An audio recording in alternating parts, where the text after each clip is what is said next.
This is Focus on Africa from BBC World News. I'm Sophie Ikenye. Our top stories. A tense situation in Nigeria's capital, Abuja, as police bolster security across the country to help bring protests under control. Health before Hajj. Saudi authorities refuse visas to Muslim worshippers from the DRC following the Ebola outbreak there. South African musician Johnny Clegg is remembered by family, friends and fans at a memorial service in Johannesburg. Also in the program, an award-winning musician. We meet a blind 13-year-old who, against the odds, has mastered the piano. Being visually impaired has not any negative impact in my life, or I can do anything. And in sport, another former African football official is given a lengthy ban by FIFA.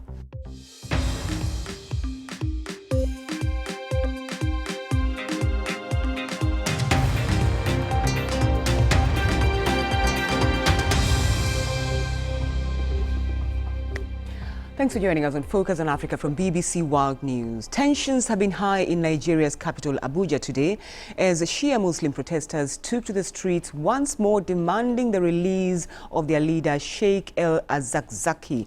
The Islamic movement in Nigeria says between 20 and 25 of its members have been killed this week after police opened fire on their protests. Now, security has been bolstered across the country, including air surveillance in Abuja, as the group vows to continue its daily marches. Well, the BBC's Mayeni Jones witnessed the protests today, and she joins us now from Abuja. Mayeni, give us a picture of what the day has been like and what's happening right now. Well, Sophie, like they've promised, members of the Islamic movement of Nigeria carried out protests in the capital, Abuja. We personally witnessed one of those protests in an area called Wuse in central Abuja. Outside a small mosque, a small number of protesters, about 50 to 100 protesters, marched down the street demanding for their leader, Sheikh El-Zakzaky, to be released from detention. Just to remind your viewers, the leader of the Islamic movement of Nigeria has been detained by authorities since 2015. His followers say his health is deteriorating and that he needs medical treatment, and they've asked for his release. Mayeni, the protests that were meant to take place today were called for right across the country. Do we have any idea what happened elsewhere? Well, as you said, the situation in Abuja was tense. There were, the clashes did appear from what we saw to be smaller than they'd been on Monday when a journalist and the Deputy Commissioner of Police were killed. In the rest of the country, the situation is still unclear. Many members of the movement have vowed to continue to be on the street, but from what we saw, it seemed many of them also wanted to keep a low profile, avoid some of the clashes that we saw with the police on Monday. You know, hundreds of their followers have died so far just this week. The Islamic movement of Nigeria claims that 20 of their followers have died, including a number of them in detention. They say they haven't been getting the treatment that they need. So they want to continue to be on the streets, but I think it's also taking a toll on their followers. I wonder what other Nigerians are making of all this.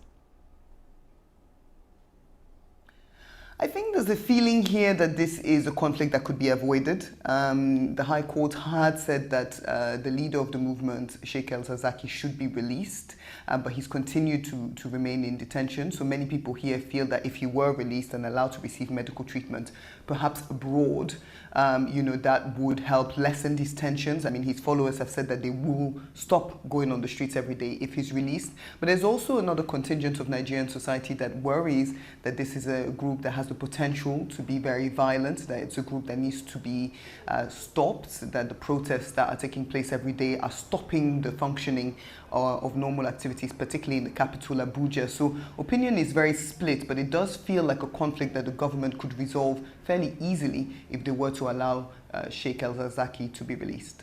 All right, Mayeni Jones, keeping an eye on developments for us there in Abuja. Thank you. Well, let's now take a quick look at other stories making headlines across Africa. Islamic State's West Africa's branch has claimed responsibility for the kidnap of 6 aid workers in northeast Nigeria. Aid agency Action Against Hunger identified the people kidnapped last week in a video released on Wednesday. And the Nigerian government says it is negotiating with the captors. Meanwhile, Islamic State's new so-called Central Africa province says it has raided the homes of, in its words, army collaborators in northern Mozambique, allegedly killing 4 people and burning properties. The jihadist group says its militants targeted a village in the Musimboa Praia district. Now, the United Nations is calling for safe passage to be found for refugees so that they do not have to get on a boat.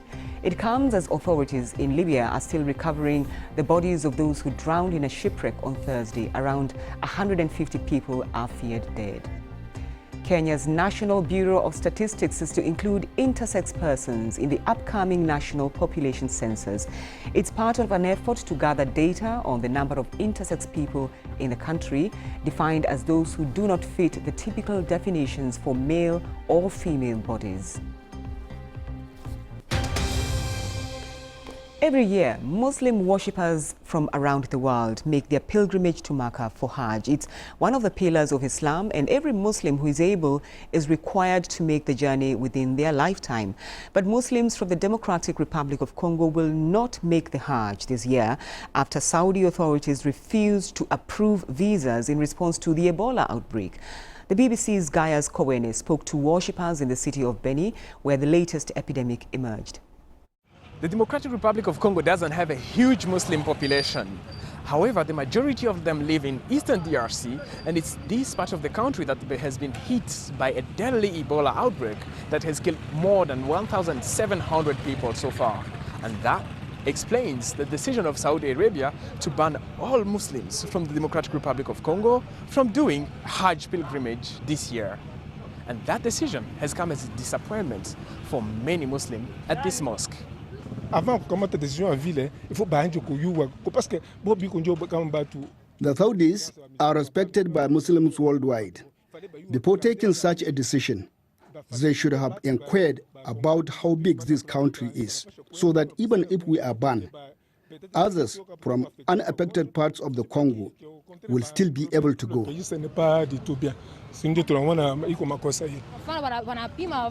They should do lab tests on those who want to go and allow the ones who don't have Ebola.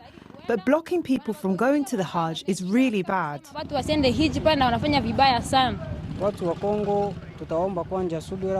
We are asking all Muslims in the Congo to understand this decision. We are hoping maybe the Saudis will change their mind after we explain the context. This Ebola outbreak has been going on for almost a year now. But in the past couple of weeks, the WHO declared it as a health emergency of international concern, which means that more funding and technical support is now coming in. And for Muslims living here, they hope that when the next Hajj comes, this will not be an issue for them. Gaius Kowene, BBC News, Beni. 15 people have been killed in a landslide in the Atlas Mountains in Morocco. Heavy rain caused the landslide, which created a pile of earth and mud 20 meters high, blocking the mountainous road. The accident happened near Asni, which is about 170 kilometers south of Marrakech. The Tanzanian President John Pombe Magufuli says the country will not be taking lessons from anyone on the matter of environmental conservation. His comments came as he laid a foundation stone at the Stiglas Gorge hydroelectric dam. It's expected to double power output for Tanzania, but the project has been widely criticized as it involves large-scale destruction of the game reserve, which is listed as a UNESCO World Heritage Site. One of South Africa's most celebrated musicians, Johnny Clegg, has been remembered at a memorial service in Johannesburg. He was known as the White Zulu for his vocal criticism of the apartheid government.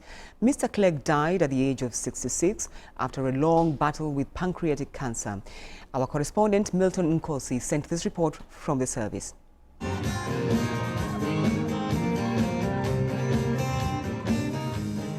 We are here at the memorial service for the legendary musician Johnny Clegg. Hundreds of people came out today to pay their respects. He died last week and was buried the following day. But today, people came here to say what they thought about him.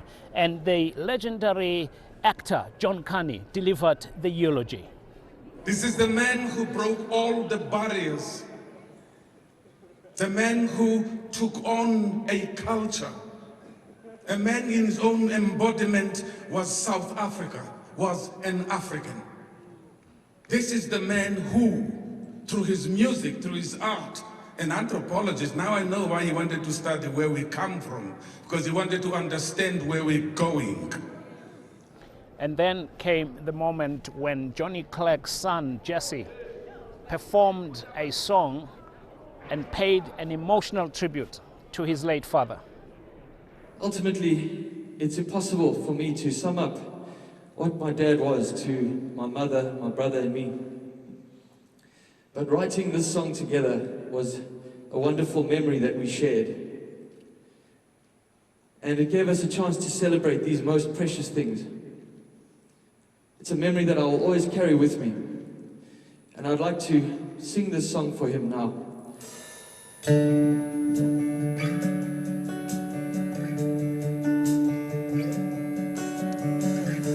been looking for something to lose. I've been looking for something to prove. Oh well, it's hard to find yourself. I've been looking for a brighter day. I've been looking for the words to say. Oh well, hard to even tell.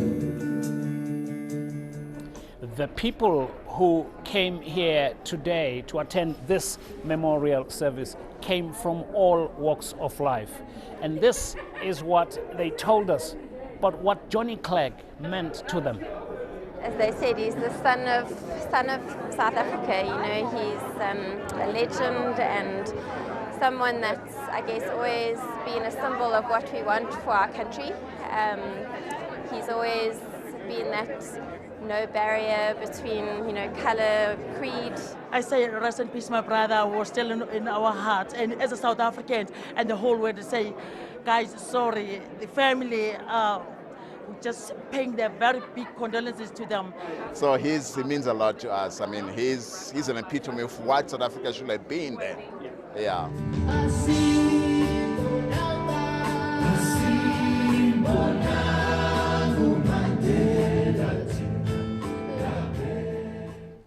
Remembering the white Zulu, Johnny Clegg. This is Focus on Africa from BBC World News. Still to come, the winner of the Egyptian League may have been decided earlier this week, but fans are still looking forward to the derby between Al Ahly and Zamalek on Sunday.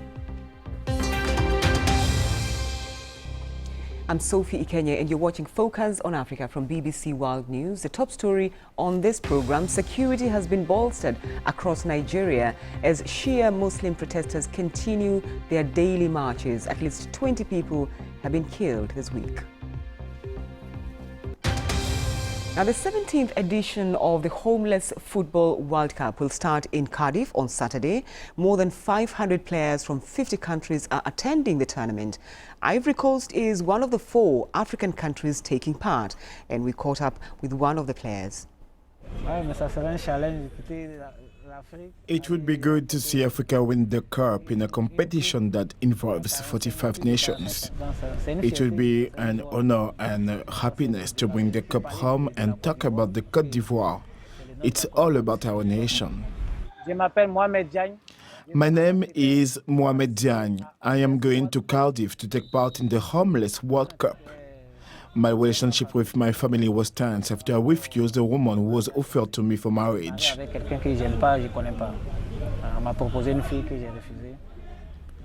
I was threatened, and because of that, I was forced to leave home and became homeless. Then my living conditions got worse. Sometimes we used to fight, but it was only over food. In the end, that was not important.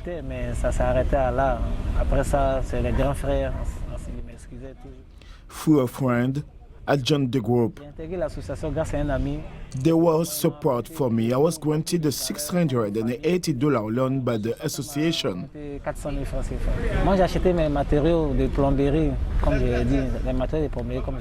I bought plumbing tools and I worked door to door searching for customers. At the beginning, it was not easy, but now I am in business with someone.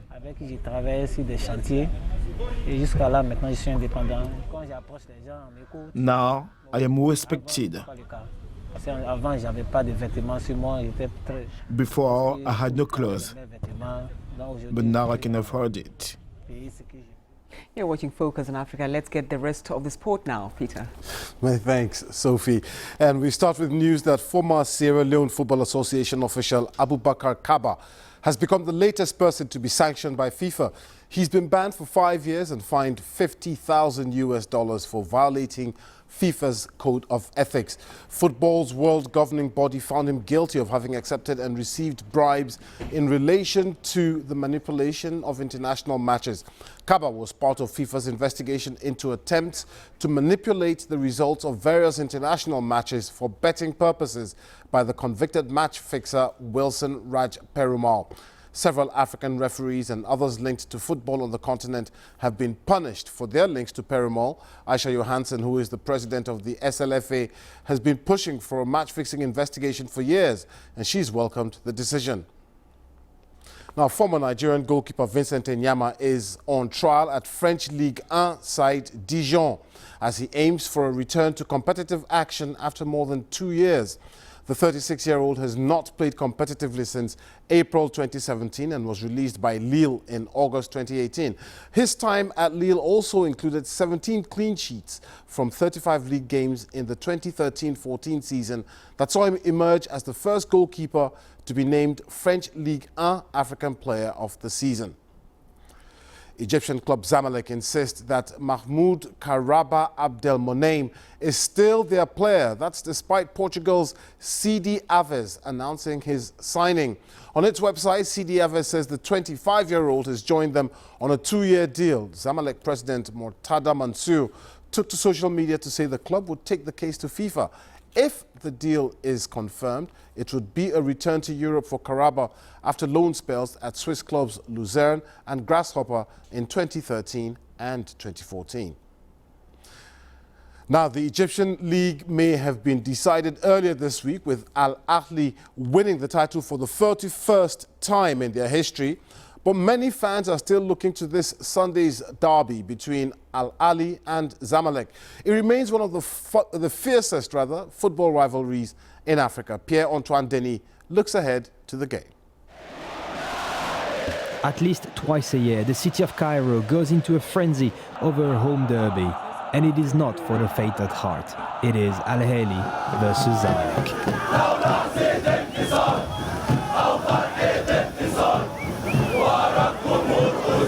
With over 40 Egyptian titles, Al Ahly is considered as the ultimate institution of African football.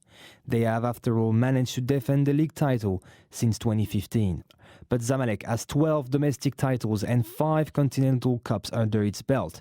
So each game between the two teams is special as it defines the future of the city. We love this rivalry, actually, you know what I mean? It's always like pushing hard. It keeps us always in focus, always like wanting more. Zamalek will always be the first opponent to Al Ahly club.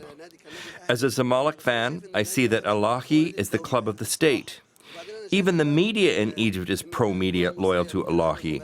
If there was justice, Zamalek would have been the best team in the world. Competition in Egypt will always be confined to Ahly and Zamalek. The fans are the heartbeat of this rivalry. Both sides pride themselves as die-hard groups, following their team wherever they go, showing the biggest support possible, with games sometimes ending in chaos. Al Ahly put up this memorial to remember the 72 fans who died in 2012 in Port Said. 3 years later that, Zamalek also lost 20 of their fans in a similar incident in Cairo. So whether they like it or not, the two clubs are now connected with sad memories of their fans whose love for the club went beyond death. These events even brought them together for a joint protest against the federation and the security at the stadiums. An exceptional move to try and show unity at a crucial time as the rivalry took a step further from the football field. Now, the so-called African derby, including Sunday's ones, are played behind closed doors, hundreds of kilometers away from Cairo. On Sunday, hundreds of people will take over these seats by storm. Hundreds of others will stand behind them to watch the Egyptian derby, and this will be exactly the same all across the country, showing one more time that Egypt is a very special place for football. Pierre-Antoine Denis, BBC News, Cairo. And finally, former Zimbabwe cricket captain Talenda Taibu says his country's recent suspension by the International Cricket Council should be seen as an opportunity for the country to fix the malaise in the game.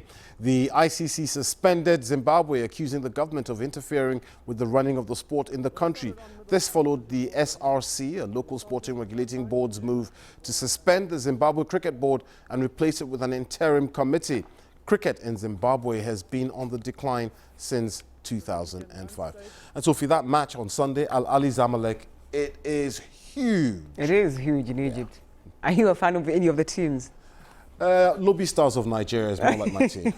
All right. I knew you'd say that. Thanks, Peter. Thanks for the sport. Now, all this week we've been looking at the issues surrounding living with disability in Africa. So let's meet 13-year-old Youngren Otundo.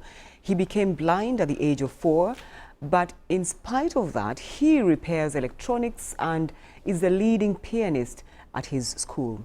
Went to find out how he does it.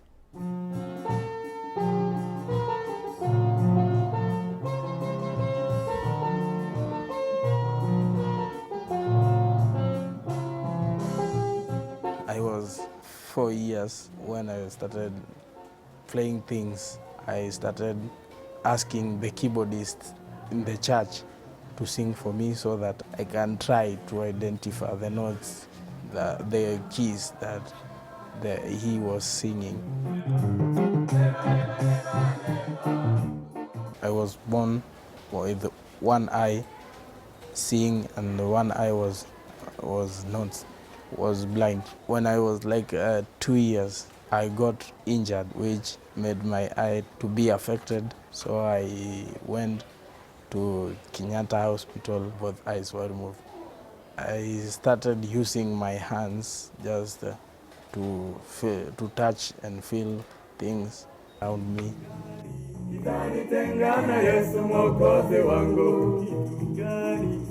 Being visually impaired has no any negative impact in my life, or I can do anything. I'm an electrician. Yeah, I can fix out broken things. At home even I usually repair radios. I usually touch the wires and I feel so that I feel the negative and the positive wires. I have a dream of studying a Bachelor of Music, and that can also help me to get a job or becoming a producer. I want to tell the children that are living with disabilities that disability is not inability. Just discover your abilities and the talents that you have, and you shall go far. Amazing. Who wouldn't be inspired by that? Now, don't forget, you can get in touch with me and the rest of the Focus on Africa team on Twitter. I'm @Sikenye. That's Focus for now. Thanks for your company.